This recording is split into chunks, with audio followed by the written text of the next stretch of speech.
If we're completely honest with it, the words gratitude and motivation don't always tend to be closely enough aligned, and in many cases, to the detriment of those that don't have them closely aligned.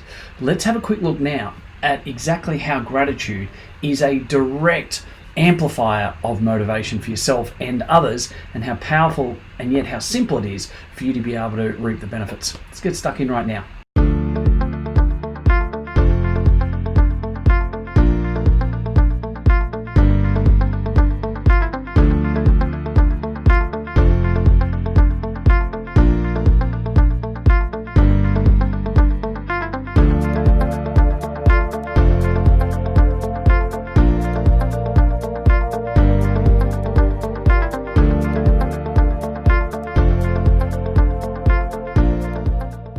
So let's get ourselves stuck straight in. Gratitude is by far one of the most powerful avenues for all of us, personally and professionally. And to be totally honest, it's probably not utilized to its full extent by any of us, and it's probably not utilized near enough by most of us. Let's just get straight into the scientific side of things. Gratitude and the way gratitude works with the neurotransmitters of our brain, the emotional intelligence that it influences, the social interaction. It's completely undeniable first and foremost. So what we actually know from science is the act of finding gratitude for something or someone, or the smallest of acts for you, with you, etc. What are you most grateful? Maybe it's just that you're grateful for being out of the house. Maybe it's grateful that you can see your family and friends. Maybe you're grateful for the sun shining, the birds are tweeting. You might just be grateful for, life and having a house over your head. It doesn't really matter what you're actually grateful for, but when you find gratitude, what it actually does is it releases from the brainstem one of the most powerful neurotransmitters called dopamine.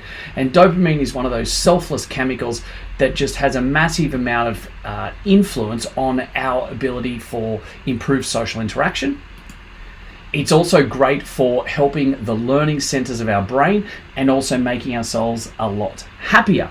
So if you're trying to think about a way to actually get motivated and to be able to, maybe having a bit of a down morning, maybe you're just a bit flat, there's not anything wrong, but you're just not absolutely at your punching out best, you're not firing on all cylinders.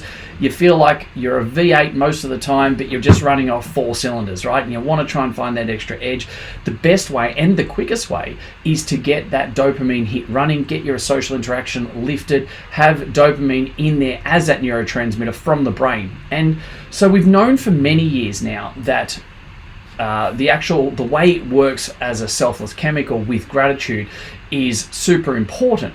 But what we've only just started to really understand the last few years is that it's not just actually being able to express gratitude or write it down, but it's even just in the simple act of thinking what you're grateful for.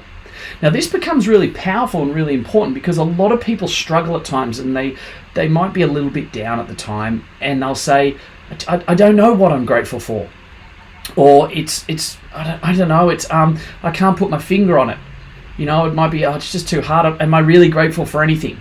And so some of the time when we aren't fully motivated, we're not running on all cylinders, we actually find that it makes it harder for us to feel like we're grateful for almost anything.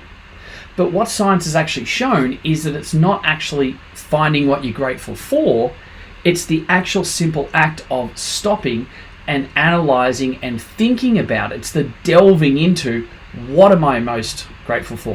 What actually is it? It's the thought process, not the actual destination, right? It's not the outcome. It's the process of thinking and what am I feeling about gratitude? What am I thankful for? That is actually just as powerful as actually being able to say, I'm super grateful for my family, for instance.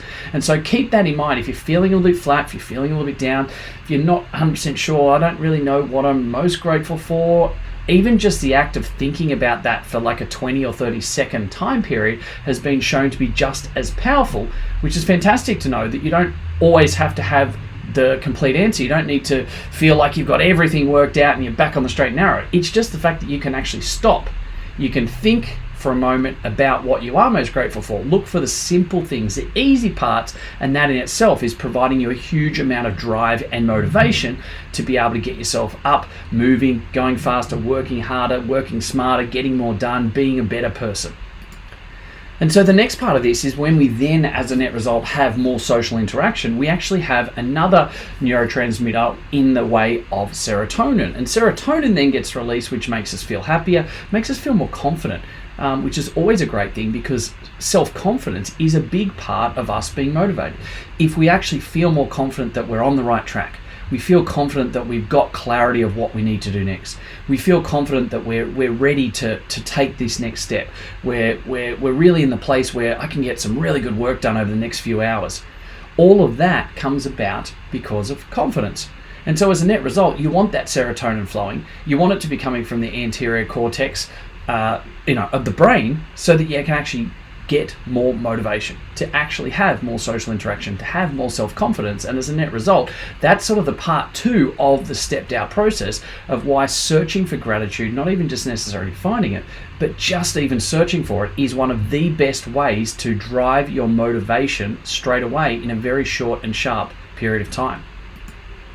And that obviously flows into then the third part, which means that as we go through this stepped out process, we are continually improving our EQ, our emotional intelligence.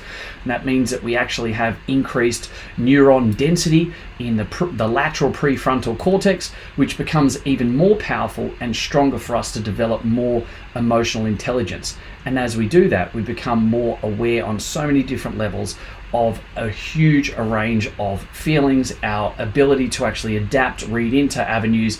And we're not going to go into the whole emotional intelligence thing today, but the more emotional intelligence you have, the easier you can chop and change your moods and your intelligence towards how you look, you feel, you move, your thought processes, and ultimately you can be motivated, you can get yourself up, you can pick yourself up and get yourself moving, more efficient, more effective in so many different ways with greater ease.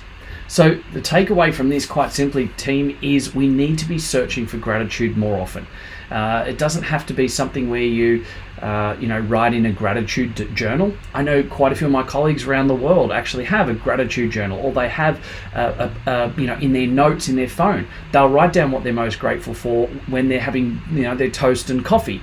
It's a set routine for them to actually use that as a stimulus for them to actually increase their serotonin, get that dopamine hit originally, increase their social interaction. It enables them to give them more confidence. They, open up more dialogue, have better communication with people. They're proactive in reaching out to people. As a net result, they have better sales techniques. They're able to actually market better. They're able to have better relationships and communicate better. All of these things revolve then around your emotional intelligence, your self-confidence, and ultimately all of those are what drives your motivation to continue or to do more or to be more. And when you do more and be more, you ultimately have more. So all of this around your motivation, if you're feeling flat, if you're feeling off the boil, maybe you're just not 120% on fire as you'd like to be or feel you need to be, search for gratitude. It's not even that you have to be able to write it down or you have to know that's what I'm most grateful for right now. It's just the act of stopping and thinking about it, that cognitive stop. What am I? The searching process. What am I most grateful for? What, how, etc. So go away and try that. Make sure that you do it regularly. Do it a lot more than what you think you want to right now, and you watch the benefit in your self-confidence, your emotional intelligence, and your motivation, and as a net result, greater things will happen to you personally and professionally. I'll talk to you again very soon. Hey guys, thank you very much for listening to another episode of the Profitable Practice Podcast. I would love nothing more than for you to be able to leave a review. I get so much joy out of listening and reading the amazing things that you guys say about this. So please subscribe to our channel, leave a review, and share it with your friends. Let's get some more fantastic information out there so all of us can grow the industry together. Cheers for now.